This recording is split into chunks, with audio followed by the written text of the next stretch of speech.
జీవితంలో నీలా ఉండాలని యేసునాలో ఎంతో ఆశున్నది. జీవితంలో నీలా ఉండాలని యేసునాలో ఎంతో ఆశున్నది. తీరునా నా కోరిక చేరితి ప్రభు పాదాల చింద. తీరునా నా కోరిక చేరితి ప్రభు పాదాల చింద. జీవితంలో నీలా ఉండాలని యేసునాలో ఎంతో ఆశున్నది. జీవితంలో నీలా ఉండాలని యేసునాలో ఎంతో ఆశున్నది. పరిశుద్ధతలో ప్రార్థించుటలో ఉపవాసములో ఉపదేశములో పరిశుద్ధతలో ప్రార్థించుటలో ఉపవాసములో ఉపదేశములో నీ ఎల్ల చెయ్యాలని నీతోనే నడవాలని నీ ఎలా చెయ్యాలని నీతోనే నడవాలని నీ ఎలా చేసి నీతోనే నడిచి నీ దరికి చేరాలని నీ ఎలా చేసి నీతోనే నడిచి నీ దరికి చేరాలని తీరునా నా కోరిక చేరితి ప్రభు పాదాల చింద. తీరునా నా కోరిక చేరితి ప్రభు పాదాల చింద. జీవితంలో నీలో ఉండాలని యేసునాలో ఎంతో ఆశున్నది. జీవితంలో నీలా ఉండాలని యేసునాలో ఎంతో ఆశున్నది. కూర్చుండుటలో నిలుచుండుటలో మాట్లాడుటలో ప్రేమించుటలో కూర్చుండుటలో నిలుచుండుటలో మాట్లాడుటలో ప్రేమించుటలో నీ ఎలా బ్రతకాలని నీ చిత్తం నెరవేర్చని నీ ఎలా బ్రతకాలని నీ చిత్తం నెరవేర్చని నీ ఎలా బ్రతికి నీ చిత్తం చేసి నీ దరికి చేరాలని నీ ఎలా బ్రతికి నీ చిత్తం చేసి నీ దరికి చేరాలని తీరునా నా కోరిక చేరితి ప్రభు పాదాల చింద. తీరునా నా కోరిక చేరితి ప్రభు పాదాల చింద. జీవితంలో నీలా ఉండాలని యేసునాలో ఎంతో ఆశున్నది. జీవితంలో నీలా ఉండాలని యేసునాలో ఎంతో ఆశున్నది. తీరునా నా కోరిక చేరితి ప్రభు పాదాల చింద. తీరునా నా కోరిక చేరితి ప్రభు పాదాల చింద. జీవితంలో నీలా ఉండాలని యేసునాలో ఎంతో ఆశున్నది. దేవా స్తోత్రమే, పరిశుద్ధుడా స్తోత్రం, జీవం కలిగి దేవా స్తోత్రమే. మీ సన్ని మమ్మల్ని సమర్పిస్తామయ్యా. పరిశుద్ధుడా మీలా బ్రతకడానికి మమ్మల్ని సహాయం చేయండి, ప్రార్థిస్తామయ్యా. మీ చిత్తమే ఈ ప్రకారం మమ్మల్ని సహాయం చేయండి, ప్రార్థిస్తామయ్యా. మీరు ఎస్ఐకు చిన్నట్టు ఉపవాసం చేసినట్టు అలాగా మీరు మాట్లాడినట్టు ఎస్ఐ అలాగ మేము కూడా ఉండడానికి మమ్మల్ని సహాయం చేయండి, ప్రార్థిస్తామయ్యా. మీరు ఎలాగా ఈ భూమిలో ఎలాగ జీవించారో అలాగ మేము కూడా జీవించుకోవడానికి సహాయం చేయండి అయ్యా. పరిశుద్ధ మీ ఆ విషయంతో కుమర్చండి. రోజు రోజు ఏసయ్యా మీ హిసియా మీ ప్రేమ లేదన్నట్టు సహాయం చేయండి ప్రార్థిస్తామయ్యా. రోజు మీ ప్రేమ లేదని వారుగా నిలబట్టండి అయ్యా. అందరిని హిసియా ఈ రోజు మాతో మాట్లాడండి, వాక్యం ద్వారా మమ్మల్ని బలపరచండి. వాక్యం విన్న వారి జీవితంలో ఉపకారం చేయండి ప్రార్థిస్తామయ్యా. రోజు ఏదో మీ ఈ వాక్యం విని మీతో కలిసి మీతో సవాసం చేసుకొని ముందుకు సహాయం చేయండి ప్రార్థిస్తామయ్యా. పరిశుద్ధుడా రోజు మీ స్వభావం ఎసియా మీకు మాదిరిగా ఉన్నారు. ఆ మాదిరిలో ముందుకు సహాయం చేయండి అయ్యా. అన్ని విషయాలు మీ సరే సమర్పించుతామయ్యా. ప్రార్థన విని మీరు జవాబు వచ్చింది కాబట్టి వందనాలు. అన్ని మగిమ మీకు ఇస్తాను వేస్తున్నామని అడుగుతాం తండ్రి. ఆమె హల్లెలూయా. స్తోత్రం. ప్రేసులో అందరికి ప్రేసులు ఉండి హల్లెలూయా. స్తోత్రం. ఈరోజు దేవుని సన్నిధిలో సకనము వినబడతాం. దేవుని సన్నిధిలో సహనము గురించి కొన్ని వాక్యాలు మనం ధ్యానించబోతాము. మనము దేవునిలో నుండి ఏది పొందుకోవాలంతా కూడా దానికి సహనము మనకు అవసరం.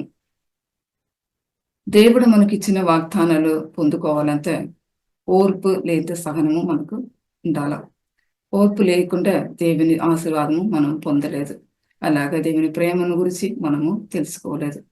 అలా కష్టతలో, శ్రమల్లో, బాధలో దేవుని కార్యాలు చూడాలంటే కూడా సహనము మనకు ఉండాల. యాకోబు రాసిన పత్రిక 5 అధ్యాయము 11 వాక్యము చదివి మనం ముందుకు వెళ్ళాలి. సగిచిన వారిని ధన్యులను అనుకోనుచున్నాము కాదా, మీరు యోబు యొక్క సహనమును గురించి వింటిరి. ఆయన ఎంతో జాలియు కనికరము కలవాడని మీరు తెలుసుకొని ఉన్నారు. ఇక్కడ యోబును గురించి ఈ వాక్యం సెలవిస్తుంది. దేవుడు యోబును దేవుని యందు భయభక్తులు కనువాడుగా జీవించాడు. అలాగే యథార్థవంతుడుగా జీవించినవాడు. యోబు చూస్తే న్యాయవంతుడిగా బ్రతికినవాడుగా అన్నాడు. అలాగే చెడుతనమును విసిరిచిన వాడుగా అన్నాడు. భూమి మీద అత్తని వండు వాడు ఎవ్వడను లేదు. ఇంత ఆయనకు కలిగిన దాన్ని దేవునితో ప్రార్థన చేసిన వాడుగా కూడా ఉన్నాడు. అలాగే దేవునికి ఇష్టడుగా ఉన్న దేవుని భక్తుడు. అలాగే ఆయన జీవితంలో సాతాను శోధించినప్పుడు ఆయన దేవుని హత్తుకొని ఆయనను ఆధారపడి నిలబడిన వాడుగా అన్నాడు. అలాగా ఆయన భార్య, అలాగా ఆయన ఫ్రెండ్స్ అందరూ ఆయన గురించి ద్వేషించినప్పుడు కూడా దేవుని వ్యతిరేకము ఒక్క మాట పలకకుండా దేవుని మీద విశ్వాసం ఉంచాడు. అలా ఆయన జీవితంలో జరిగిందని అన్ని దేవుడు అనుమతి లేకుండా ఏం జరగలేదు. అలా సాతాను అన్ని నాశనమైన కార్యాలు ఆయన జీవితంలో చేశాడు. నష్టపరిచిన కార్యాలు యోబు జీవితంలో సాతాను చేశాడు. అప్పుడు దేవుడు యోబుకు అది అన్ని ఆశీర్వాదంగా మార్చాడు. ఆయన యోబు విశ్వాసంలో ఎదగడానికి కూడా అది సహాయమైంది, అది కారణమైంది. అలా యోబు ఉన్నది అన్ని పోయినప్పుడు కూడా ఆయన కుటుంబంలో పిల్లలందరూ చనిపోయారు. అలా భార్య, బంధువులు, ఫ్రెండ్స్ అందరూ ఆయన వ్యతిరేకంగా మాట్లాడినప్పుడు కూడా ఆయన దేవుని నుండి ధైర్యం పొందుకున్నాడు. అలాగా శారీరకముగాను ఆత్మీయముగాను అన్నిటిలో బాధపడిన వాడుగా మారినప్పుడు కూడా దేవుడు ఆయనకు తోడుగా ఉండి ఆదరణగా ఉండి బలపరిచి తిరిగి ఒక పునర్జన్మం ఆయనకిచ్చి ఏదెల్లా ఆయన కోల్పోయాడో అది అన్ని అధికముగా రెండదులుగా దేవుడు తిరిగి ఇచ్చాడు. అలా యోబు దేవుని మీద విశ్వాసం పెట్టుకున్నాడు. అలాగే 100 మాటల్లో పాపం ఏం చేయలేదు ఆయన. అలా ఆయనకు జరిగిన సమస్యల్లో, ఈ శ్రమల్లో, బాధలో ఆయన సణుగకుండా అన్ని సహించిన వాడుగా అన్నాడు. అలాగే ఆయన సహనం చూసిన దేవుడు కూడా ఆయన ఎక్కువ ప్రేమించి ఆయన ఆశీర్వాదంతో మరిచాడు. అలా మన జీవితంలో సహనములో సమస్యలు వచ్చినప్పుడు మనం శ్రమలో, బాధలు ఎంత మాత్రం మన సహనముతో సణుగకుండా మాటల్లో పాపం చేయకుండా ఉన్నాము. మనల్ని శోధన చేయాలి. మన జీవితంలో ఎన్నో సమస్యలు వచ్చినప్పుడు, ఎన్నో బాధలు, ఇబ్బందులు వచ్చినప్పుడు మనం సణుగుతామా, మనం సహించున్నామా, అది మనల్ని శోధన చేసుకోవాలి. మన జీవితంలో యోబు జీవితం చూస్తే యోబు అన్ని విషయంలో సహించుకున్నాడు. ఆయన దేవుని వ్యతిరేక ఏ మాట పలుకులేదు. పక్క ఉన్నవారు అందరినూ దేవుని గురించి తప్పా చెప్పినప్పుడు కూడా ఆయన నాలుక కాచుకున్నాడు పాపం చేయకుండా. అలా మనం ఉన్నామా, మన జీవితంలో అలా ఉండాలనే దేవుని కోరిక అంది. అందుకోసం యోబు అలాగా మన జీవితం కూడా సహనంతో ఉండాలని దేవుని కోరిక. అలాగే సాతాను మన జీవితంలో చేసిన కార్యాలను నాశనం చేయడానికి ప్రయత్నం చేస్తాడు. సాతాను వచ్చింది అంటే హత్య చేయడానికి, నాశనం చేయడానికి సాతాను వస్తాడు. సాతాను మనకు ఏ కీడు చేసినా కూడా అది అన్ని మనకు దేవుడు మేలుగరముగా మార్చుతాడు. సాతాను అపజయం పొందినవాడు. ఆయన యేసు జయవీరుడుగా ఉన్నాడు మన జీవితంలో. అపజయం యేసులో లేదు. ఎంత అపజయం లేని ఆ యేసును మనలో మన ఆత్మలో ఉన్నాడు. అలా యేసును కలిగి ఉన్న వారిని అన్నిటిలో జయం అనుభవించుతారు. అయితే మన జీవితంలో యోబు సహనము మనకు మాదిరిగా ఉంది. హ్మ్. యోబు జీవితంలో సాతాను ఏది చేసినా కూడా అది అన్ని ఆశీర్వాదంగా మార్చిన దేవుడు మనకున్నాడు. మన జీవితంలో ఏం జరిగినా కూడా అది మేలుకరంగా మార్చడానికి దేవునికి సాధ్యం.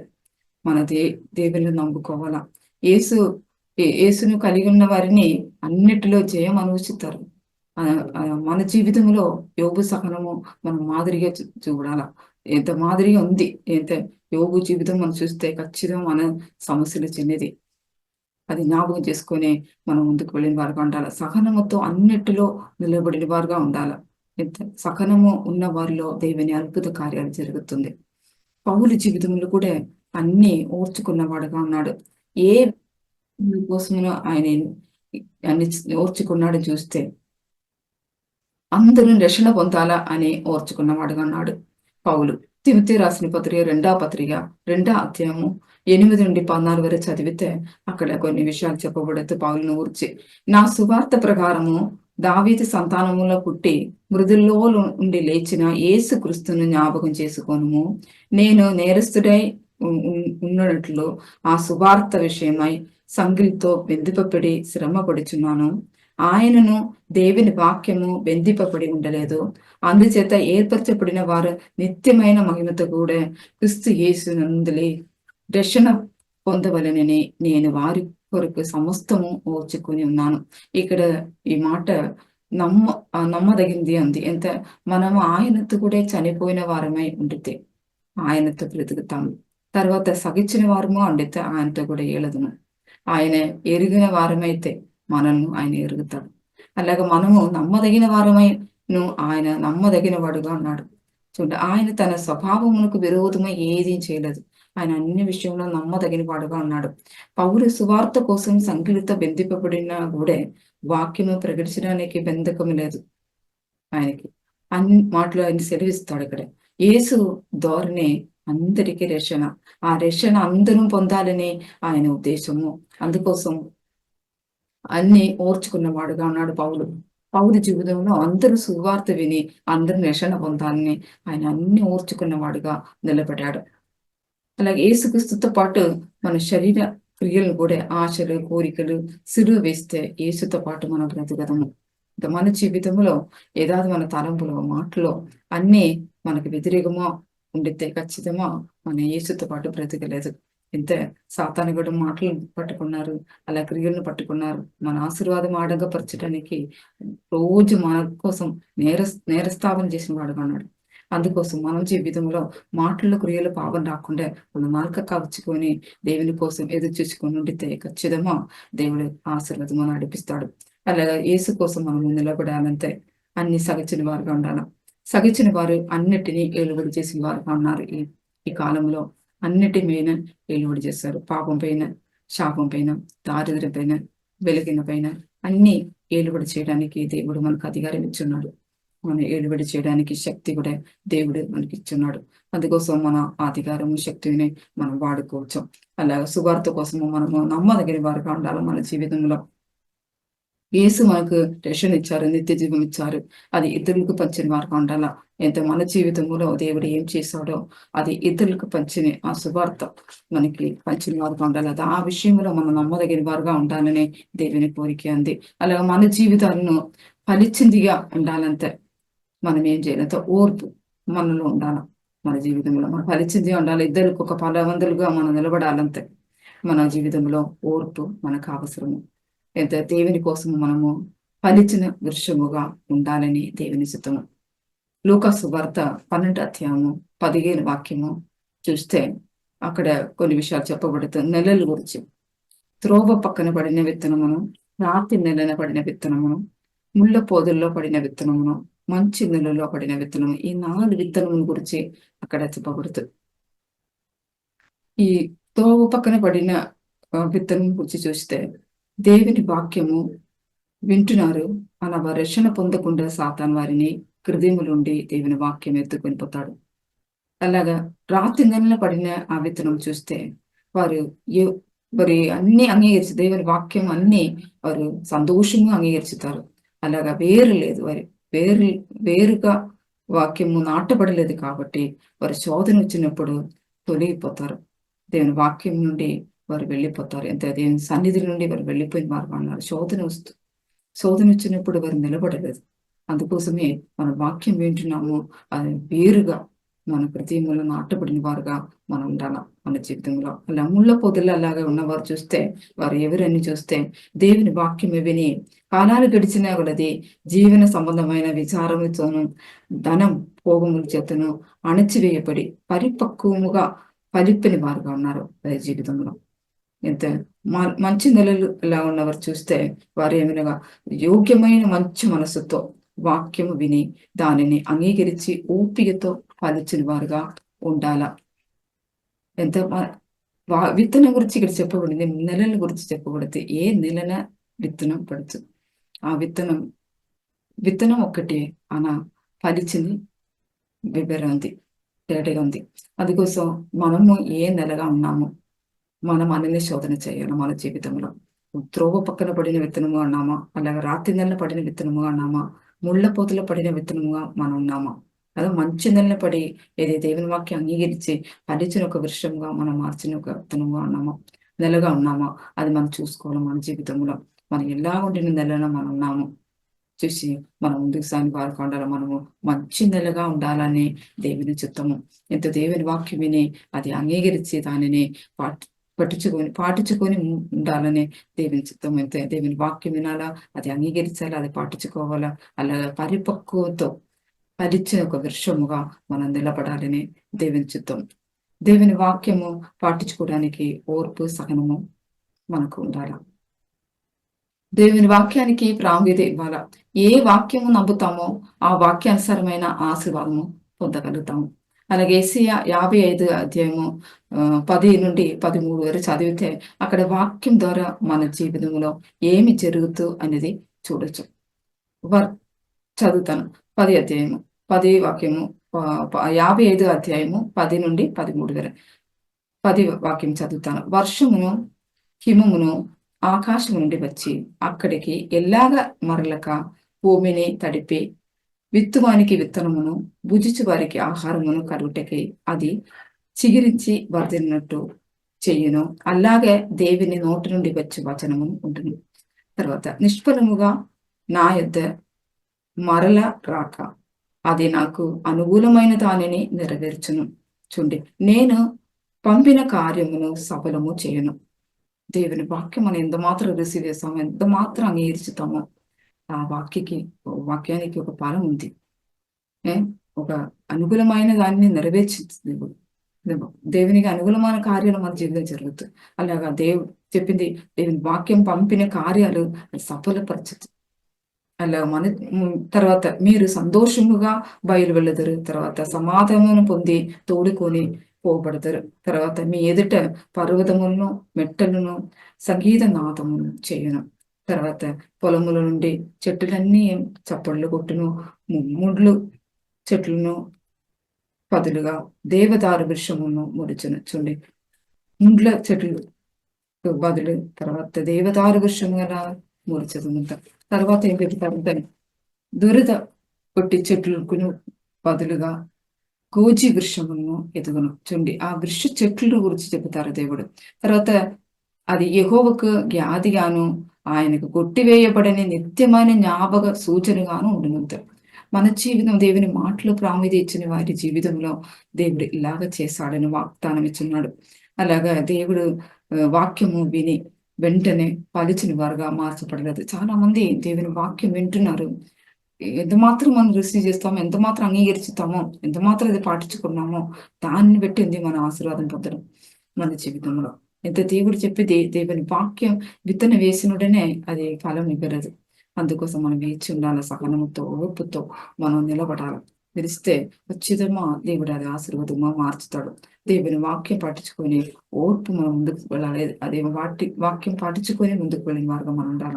ఓర్పు ద్వారా మన ప్రాణాలు కూడా రక్షించగలుగుతాము. మన జీవితంలో ఓర్పు ఉండితేనే మన జీవితంలో అన్ని ముందుకు సాగలుగుతాము. మాటలు కూడా ఓర్పుతో మాట్లాడిన వారుగా మన జీవితంలో ఉండాలి. మన జీవితంలో వెంటనే వెంటనే మాట్లాడేస్తాము. ఏదేమైనా ఒక వాక్యం మనకు ముందుకు వచ్చిన తర్వాత ఆ వాక్య వ్యతిరేక మాటలు మన జీవితం నుండి వస్తాను. మనం జాగ్రత్త పడాలి. మన జీవితంలో దేవుడు ఒక మాట పంపించారు. ఆ మాటలో మనం నమ్మకం ఉంచిన వారుగా ఉండాలి. మన ఈ రోజు దేవుడు ఒక మాట చెందితే ఆ మాట దేవుడు మర్చిపోయిన దేవుడు కాదు. అంటే ఆ మాట అనుసారం ఆ మాటే ఏ ప్రకారం మన జీవితంలో చేయడానికి దేవుడు నమ్మదగిన వాడుగా అన్నాడు. దీన్ని మనం నమ్మాలి. నమ్మితేనే ఆ మాట ప్రకారంలో ఆ ఆశీర్వాదం మనం పొందగలుగుతాం. అలాగా మన ఓర్పుతో సహనంతో మన దేవుని వాక్యం నమ్మాలి. అందుకోసం ఓర్పుతో సహనంతో ముందు సాగి వారుగా ఉండాలా. దేవుని నోటి నుండి వచ్చిన మాట తన క్రియ చెయ్యకుండా తిరిగి రాదును దేవుడే వాక్యం సెలవిస్తాడు. అందుకోసం అలాగా మన సల్క్రియ ద్వారా మన ఫలాలు పొందుకోవచ్చు. మన జీవితంలో సల్క్రియలు కూడా ఓర్పుతో చేసిన వారుగా ఉండాలి. మన జీవితం ఎంత మనము ఇప్పుడు సల్క్రియ చేసిన వారుగా ఉండితే దాని ప్రతిఫలము తక్కిన కాలంలో తక్కిన సమయంలో అనుభవించదు. మన జీవితంలో సల్క్రియలు కూడా మనకు ఓర్పు అవసరం. మన జీవితంలో అన్ని సల్క్రియలు చేశారు అనే దేవుడు నాకు ఆశీర్వదించలేదు. నన్ను విడిచిపెట్టారు. నేనెంతో దేవుని కోసం చేశాను. ఎంతో కార్యాలు చేశాను. ఎన్నో సహించుకున్నాను దేవుని కోసం. అన్ని చేశానని చెప్పి చాలా మంది చెప్తారు. ఎంత మాత్రం ఓర్పుతో సహనంతో మనం ఉన్నాము. మనం మనల్ని శోధన చేయాలి. యోబు ఎలాగ సమస్యలను ఆయన ఎంత మాత్రం సహించుకున్నాడు. ఎంత మాత్రం సహనం చూపాడు. మనం చూస్తే ఆ సహనంలో చూస్తే మన సమస్యలు తక్కువ చిన్నది. ఆ చిన్న సమస్యలు కూడా మనం తట్టుకోలేదు, మనం సహించుకోలేదు అంటే ఎలాగ దేవుని వాక్యం మనం పొందగలుగుతాం. మనం మన జీవితంలో మనం శోధన చేయాలా. ఎంత మాత్రం మన సహనంతో ఉన్నామో, ఓర్పుతో ఉన్నామో మనం శోధన చేసి ముందుకు వెళ్ళిన వారు ఉండాలి. సల్క్రియలు చేసిన వారు కూడా దేవుడు ఆశీర్వాదంగా నిలబడతారు. దేవుని సన్నిధిలో చేసిన సల్క్రియలకు దేవుడు ప్రతిఫలం ఇచ్చిన దేవుడిగా అన్నాడు. అలా సర్కిల్ చేయడానికి దేవుడు మనల్ని ఎన్నుకున్నాడు. అయితే రోమిలికి రాసిన పత్రిక 2 అధ్యాయము 7 నుండి 10 వరకు చదివితే అక్కడ సల్క్రియల గురించి కొన్ని విషయాలు చెప్పబడతాయి. సర్కిల్ సల్ సల్క్రియలు ఓపికతో చేసిన వారుగా ఉండాలని వాక్యం ఇక్కడ సెలవిస్తుంది. సల్క్రియలు ఓపికగా చేయొచ్చు. మహిమను గిన్నెదను అశ్చేదును వెదుగు వారికి దేవుడు నిత్య జీవమిచ్చును. తర్వాత దుష్కార్యం చేసిన ప్రతి మనిషిని ఆత్మకు శ్రమయు వేదనయు కలుగుచున్నది. చూడండి, సల్క్రియ చేయు ప్రతి వానికి మహిమయు ఘనతయు సమాధానము కలుగును. చూడండి, సల్క్రియ చేసిన వారికి ఏమి దేవుడు ఇస్తారంట? మహిమ ఇస్తారంట. తర్వాత ఘనత ఇస్తారు. సమాధానంతో వారు నింపుతారు. మన జీవితంలో సల్క్రియ చేసిన వారుగా ఓపిక కలిగిన వారుగా మనం ఉండాలని దేవుని చిత్తం. ఎంత సల్క్రియ చేసిన వారు ఓపిక ఉంది. ఎంత వారి జీవితంలో సల్క్రియ ద్వారా మనము ఆశీర్వాదం పొందుతామనే నమ్మకం వారి జీవితంలో ఉంది. కాబట్టి వారి ఓపికతో సహనంతో నిలబడతారు. అందుకోసం సల్క్రియలు మన తరతరములో కూడా ఆశీర్వాదం తీసుకొస్తుంది. మనం చేసిన చిన్న కార్యాలు, దేవుని కోసం చేసిన చిన్న కార్యాలు కూడా దేవుడు ఆశీర్వాదంగా మార్చుతారు. మనకు మట్టి మీద మనకు వచ్చిన తరం కూడా ఆశీర్వాదంగా మార్చుతారు. అలాగే సర్కిల్ చేయడానికి ఓపిక అవసరము అనేది, అలాగా ఇతరులకు సల్క్రియలు చేయడం ద్వారా మన జీవితాలు ఆశీర్వదించబడుతుంది. మన జీవితం కూడా ఇతరులకు ఒక ఆశీర్వాదంగా దేవుడు నిలబడతారు. అలా సల్క్రియలు చేసేవారు మనుషులందరి ఎదుట సంపూర్ణమైన స్వాస్థ్యము కనపరిచిన వారుగా ఉన్నారు. సల్క్రియలు చేసిన మట్టి కాదు, స్వార్థికులు. ఆయన సత్యముగా ఆయన స్వభావం కనపరిచిన వారుగా ఉన్నారు. అలాగా ఉన్నవారు తీతు రాసిన పత్రిక 3 అధ్యాయం 2 వాక్యం చూస్తే, ప్రతి సల్కార్యమును చేయుటకు సిద్ధపడి ఉండవలెననియు మనుషులందరి ఎడల సంపూర్ణమైన సాత్వికమును కనపరచుచు ఎవరిని దూషింపక జగడ మాడని వారుగాను శాంతులమై ఉండవలెను. చూడండి, జగడ మాడకూడదు. మన జీవితంలో ఎవరిని దూషింపకుండా ఉండాలంట. సాత్వికములుగా మనసు అలా ఉన్నవారంతా సాత్వికంగా ఉండాలంటే మన శాంతంగా ఉండేవారుగా ఉండాలి. వారి నాలుక కాచుకున్న వారుగా ఉన్నారు. దుషిప్పక చెక్కడ మాడిన వారుగా ఉండకూడదు. తర్వాత శాంతులుగా ఉండాలంట మన జీవితంలో. అలాగున్నవారు ఆ సాత్విక స్వభావంలో ఎదిగిన వారుగా ఉన్నారు. మన నాలుకతో పాపం చేయకుండా జాగ్రత్త మనం కాపాడుకోవాలా. ఎంత మంచి దినములు మనం చూడకూరువారుగా ఉంటుంది. చెట్టు దాన్ని పలకకుండా తన నాలుకను మనం కాపాడుకోవాలా. తర్వాత మన కబడపు మాటలు చెప్పకుండా మన పెదవులను కూడా మనం కాచుకున్న వారుగా ఉండాలి. మన జీవితంలో మన నాలుక ద్వారానే అన్ని మన ఆశీర్వాదం కోల్పోయిన వారుగా ఉన్నాం. అందుకోసం సాత్విక కలిగిన వారు తన ప్రవర్తన వలన క్రియలను కనపరుచుతారు. వారి సాత్విక స్వభావం వారి ఇద్దరు క్రియల ద్వారా కనపరుచుతారు. అందుకోసం మన జీవితంలో మన సాత్యము కలిగి ప్రవర్తన వలన కనపరిచిన వారుగా ఉండాలని దేవుని చిత్తము. అలాగే సంఖ్యాకాండము 12 అధ్యాయమును 3-8 వరకు చూస్తే, మోషే అతని కాలమున అందరికంటే సాత్వికుడుగా ఉన్నాడు. ఆయన కాలంలో ఆయన అందరికంటే సాత్వికుడు. తర్వాత భూమి మీద ఉన్న అందరికంటే సాత్వికుడు, దేవుని ఇంటి అందరు నమ్మకం కలిగిన వాడుగా ఉన్నాడు. అలాగే దేవుడి దర్శనము ఇచ్చి దేవునితో ముఖాముఖి మాట్లాడిన వాడుగా ఉన్నాడు మోషే. యెహోవా స్వరూపమును నిదానించి చూచిన వాడుగా ఉన్నాడు. అలా స్వాత్యము కలిగిన వారు దేవుని సన్నిధిలో నమ్మకంతో కార్యాలు చేసిన వారుగా ఉన్నారు. అలాగే దేవుని దర్శనం కోసము అన్ని సగించిన వాడుగా ఉన్నాడు. ఆ దేవుని దర్శనం చూశాడు. ఆ దర్శనం కోసం ఆ దేవుని అన్ని సగించిన వాడుగా ఉన్నాడు. ఆ దేవుని కార్యాలు నిదానించి చూసిన వారుగా వారు ఉండరు. సాత్విక కలిగిన వారు దేవుని నిదానించి చూస్తారు. దేవా, మీరు నా కోసం ఏం చేశారు? నా కోసం మాట్లాడతారు, ఏం మాట్లాడతారు నాతో? నిదానించి చూస్తారు. నిదానించి చూసిన వారుగా మారుతారు. ఆ స్వాత్యం కలిగిన మనసున్న కలిగిన వారు దేవుని నుండి పొందుక కలిగిన వారుగా ఉన్నారు. దేవుని నుండి ఇది ఆశీర్వాదం పొందగలిగిన వారుగా ఉన్నారు. అందుకోసం మనం సాత్వికం ఒక మనసు కలిగి ఉండాలి. మన జీవితంలో దేవుని కార్యాలు నిదానించి చూసిన వారుగా ఉండాలి. అలాగే శ్రమల్లో, బాధలో, ఇబ్బందులో దేవుని దర్శనం కోసము నిలువబడిన వారిని దేవుడు గొప్ప స్థాయిలో నిలబడతారంత. దేవుని దర్శనం కోసం ఒకడు నిలబెడతారంతే. ఖచ్చితంగా దేవుడు వారు గొప్ప స్థాయిలో నిలబడిన దేవుడుగా ఉన్నాడు. ఎంత దర్శనం దేవుడు చెప్పింది వాగ్దానం ఏంటిదంటే, నేను తోగగా నిలబడలేదు, మిమ్మల్ని తలగా నిలబడతానని చెప్పి దేవుని వాగ్దానం ఉంది. ఆ వాగ్దాన ప్రకారం దేవుడు ఆశీర్వాదముగా నిలబడతాడు. ఎంత ఉదాహరణ చూస్తే జోసఫ్ జీవితంలో దేవుడు ఇచ్చిన దర్శనం కోసము నిలబడిన కాబట్టి ఆయన జీవితంలో జరిగింది ఎంత అన్నతమ్ములను విరోధముగా కలిగింది. విరోధముగా అయ్యారు అన్నతమ్ములు కూడా. తర్వాత మరణకరమైన పరిస్థితి ఆయన వచ్చింది. అలాగా దాస్యత్వంలో బ్రతికాడు పోతీఫరు ఇంట్లో. పరిశుద్ధత కూడా ఆయన శోధన వచ్చింది. తర్వాత ఆయన అక్కడ జైలు వాసం ఆయన అనుభవించాడు. అలా అక్కడ అన్ని దేవుని దర్శన జ్ఞాపకం చేసుకున్నాడు. అన్ని జరిగింది, సమస్యలు జరిగింది, ఇబ్బందులు జరిగింది, మరణకరమైన కార్యాలు జరిగినాలు కూడా ఆయన దేవుని దర్శనంలో ఆయన చూశాడు. దేవా, మీరు దర్శనం ఇచ్చారు, ఆ దర్శన ప్రకారం నన్ను ఆశీర్వదిస్తారు అని చెప్పి నమ్ముకున్నాడు. ఆయన నమ్మకం ఉంచాడు దేవుని పట్ల. ఆ దేవునితో విశ్వాసం కలిగిన వాడుగా ఆయన మార్చాడు. ఆ విశ్వాసం అనేది రీతిగాడు దేవునితో. ఆయన సహనముతో, ఓపికతో అన్ని సహించిన వాడుగా ఉన్నాడు. దేవుని దర్శనం కోసము యోసేపు వచ్చిన ఆ విలువ చూస్తే ఆయన జీవితం ఇచ్చాడు ఆ దర్శనం కోసం. ఎంత దేవుని దర్శనము మీరు పొందిన వారుగా ఉండితే ఆ దర్శనం కోసం మనం నిలబడిన వారుగా ఉండాలా. ఆయన పిలుపుకు మన ప్రాముఖ్యత ఇచ్చిన వారుగా ఉండాలా. దేవుని కోసము మనల్ని సమర్పించి దేవుడు నిలబొట్టిన పరిస్థితుల్లో సంతృప్తితో నిలబడగలిగితే దేవుడు మనల్ని ఆయన ప్రణాళికలు నడిపించి ఆశీర్వాదంగా మార్చుతాడు. అలాగే దేవుడు నడిపించిన దారిలో వెళ్ళినప్పుడు శ్రమలు వచ్చినను ఆ శ్రమలు మనకు ఆశీర్వాదము మార్చిన దేవుడు. ఆ శ్రమను కూడా ఆశీర్వాద ద్వారాలు మనకు తెలిసిస్తాడు దేవుడు. అలా మనం తలుచుకోవాలి. దేవా, ఈ శ్రమ ద్వారా నాకు ఆశీర్వాద ద్వారాలు తెరబడుతుంది అని మనం తలుచుకుని దేవుని స్తుతించిన వారుగా ఉండాలి. మనకు ఏ శ్రమ వచ్చినానో మన ప్రాణమునకు చెరి, ఆత్మకు చెరి సాతాను ముట్టడానికి వీల్లేదు. ఇంత దేవుడు ఆయనకి అనుమతి ఇవ్వలేదు. అది మనం తెలుసుకోవాలా. ఎంత సాతాను ముట్టడానికి మన ప్రాణానికి, ఆత్మకు ఆయన ముట్టడానికి వీల్లేదు. అది మనం తెలుసుకోవాలి. అలా ధైర్యం మనం పొందుకోవాలా. ఇది మన జీవితంలో ఎంత జోసెఫ్ మరణకరమైన పరిస్థితులు వచ్చినప్పుడు కూడా ఆయన దేవుడు కాపాడి ఆయన బలపరిచి ఇద్దరికి ఒక ఆశీర్వాదంగా ఆయన దేవుడు నిలబెట్టాడు. అలాగా మనల్ని కూడా నిలబెట్టడానికి దేవుడు సాధ్యం. అందుకోసం మనం నమ్మాల దేవుని. ఏ పరిస్థితిలోనూ మనతో పాటు ఉన్న దేవుడిగా ఉన్నాడు. మనం విడిచిపెట్టిన దేవుడు కాదు మనకున్నది. అందుకోసం చేసిన కార్యాలు మనము మన జీవితంలో దేవుడు చేసిన కార్యాలు ఎరగకుండా ఉన్నాము. దేవుడు ఏ సమయం జరిగి మనం విడిచిపెట్టిన దేవుడు కాదనా.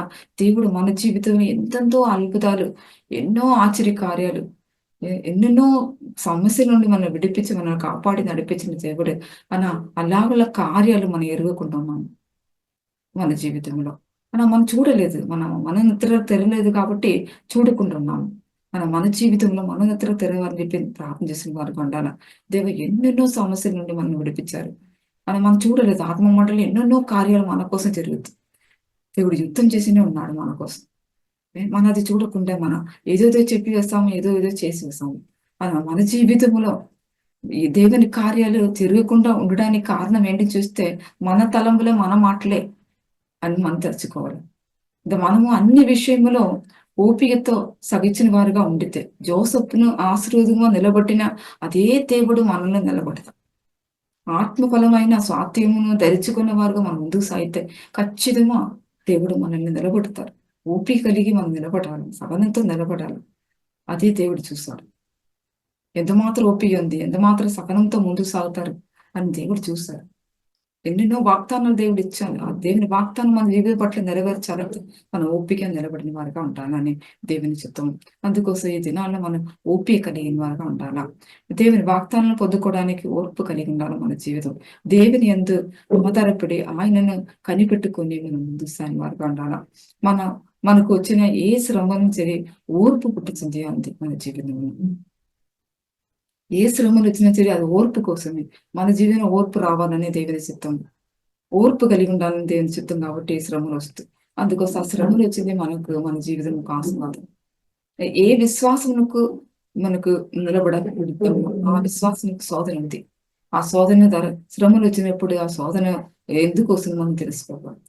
దేవా ఇది నాకు మేలుకే, ఈ శోధన ఈ ఇబ్బంది నా మేలుకే అని మనం తెలుసుకొని మనం సురిచిన వారు అంటే ఖచ్చితంగా ఆ శ్రమలని ఇబ్బందులన్నీ మనకు ఆశీర్వాదాలుగా దేవుడు చేస్తాడు. అలా హెబ్రియర్ రాసిన పత్రిక 12 అధ్యాయము 1-3 వరకు చదివితే అక్కడ యేసు గురించి చెప్పబడుతుంది. యేసు అవమానము నిందను అన్ని సహించిన వాడుగా అన్నాడు. యేసే మన జీవితం ఒక మాదిరి. అందుకోసం యేసు మాదిరి మనకి ఇచ్చి ఉన్నారు. ఆ మాదిరిలో మనం ముందుకు సాగిన వారుగా ఉండాలా. అలా ఓర్పునకును సహనమునకును కూడా ఆయనే మాదిరిగా ఉన్నాడు మన జీవితంలో. అలా మొదటి నుండి చదువుతాను. ప్రతి భారమును సులువుగా చిక్కులు కొట్టే పాపమును విడిచిపెట్టి విశ్వాసమునకు కర్త అయిన దానిని కొనసాగించబడినైన యేసు వైపు చూచుచు మన ఎదుట ఉంచబడిన పందెములో ఓపికతో పరిగెత్తదము. ఆయన తన ఎదుట ఉంచబడిన ఆనందమును కొరకే అవమానమును నిర్లక్ష్యం చేసి సిలువను సహించి దేవుని సింహాసనం ఒక కుడి పార్శ్వములో ఆసనుడై ఉన్నాడు. తర్వాత మీరు అలసట పడకేను మీ ప్రాణమును విసుకేను ఉండినట్లు పాపాత్మలు తనకు వ్యతిరేకముగా చేసిన తిరస్కారం అందేనో ఓర్చుకొనిన ఆయనను తలచుకొనుడి. చూడండి, ఈ లోకములో ప్రతి భారమును సులువుగా చిక్కుబట్టి పాపమును ఉన్నది లేదని చెప్పారు కదా దేవుడు. అయితే ప్రతి భారమును చుక్కులు పెట్టి పాపము ఉంది. ఆ పాపమును విడిచిపెట్టాలంత మన జీవితంలో. విడిచిపెట్టి విశ్వాసంకు కర్త అయిన యేసు వైపు చూడాలంత మన జీవితం.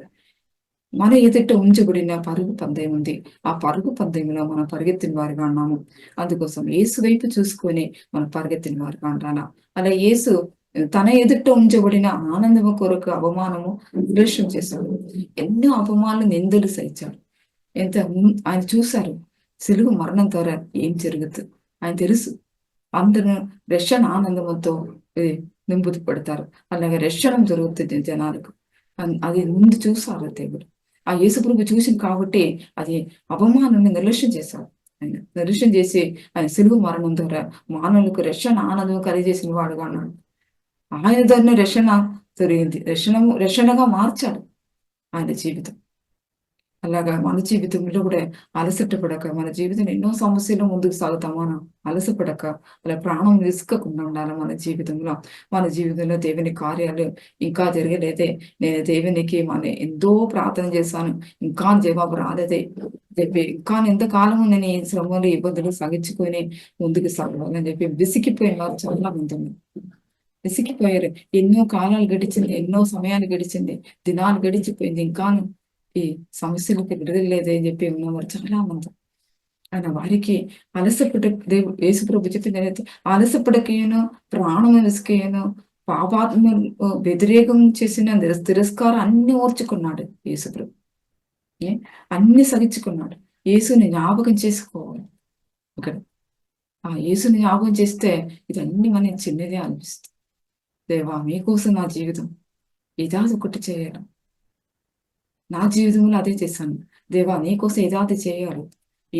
నేను ఎలా ప్రార్థన చేస్తానంటే, దేవా నీకోసం ఏదాది చేసిన తర్వాతనే నన్ను పిలాలా దేవా.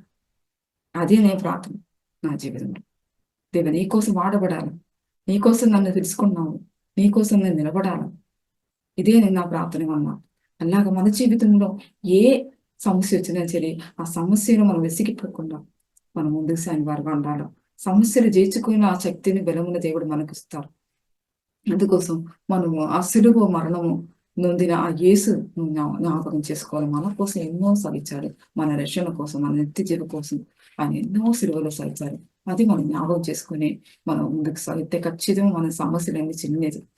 మన జీవితంలో యేసు మనకు చేసిన కార్యాలు తలచెత్తే ఓర్పు కలిగిన వారుగా మనం మార్చబడతాం. మన జీవితంలో మన ఓర్పు ద్వారా దేవుని చిత్తము మన ద్వారా జరుగుతుంది.